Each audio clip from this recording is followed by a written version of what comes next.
Sir, আমি কেসটা reopen করতে চাই। নির্মাতা সঞ্জয় সমদ্দারের পরিচালনায় আসছে নতুন অ্যাকশন থ্রিলারধর্মী সিনেমা ইনসাফ। সোমবার সামাজিক যোগাযোগ মাধ্যমে প্রকাশিত হয়েছে সিনেমাটির 82 সেকেন্ডের একটি টিজার, যা ইতিমধ্যেই দর্শকদের সাড়া ফেলেছে। প্রেম, প্রতিশোধ ও ন্যায়ের সন্ধানে তৈরি হয়েছে ভিন্নধর্মী এই কাহিনী।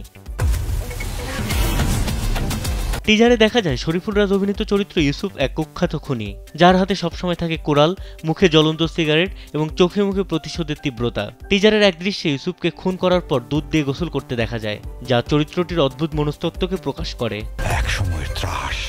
এই চরিত্রে শরীফুল রাজ যেন নিজেকে নতুনভাবে উপস্থাপন করেছেন। একসময় ত্রাস ইউসুফ আবারও ফিরে এসেছে আরো ভয়ঙ্কর রূপে। ইউসুফের বিপরীতে অভিনয় করেছেন জনপ্রিয় অভিনেত্রী তাসনিয়া ফারিন। টিজারে তার উপস্থিতি সীমিত হলেও একটি দৃশ্যে জঙ্গলের মাঝে কোরাল হাতে খুন করতে দেখা যায় তাকে, যেখানে ফিনকি দিয়ে রক্ত গড়িয়ে পড়ে তার মুখে। চরিত্রটিকে ঘিরে জন্ম নিয়েছে নানান জল্পনা।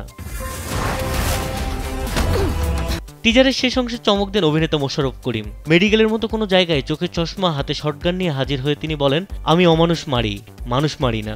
এই সংলাপ ইতিমধ্যেই টিজারের অন্যতম আকর্ষণ হয়ে উঠেছে। আমি অমানুষ মারি।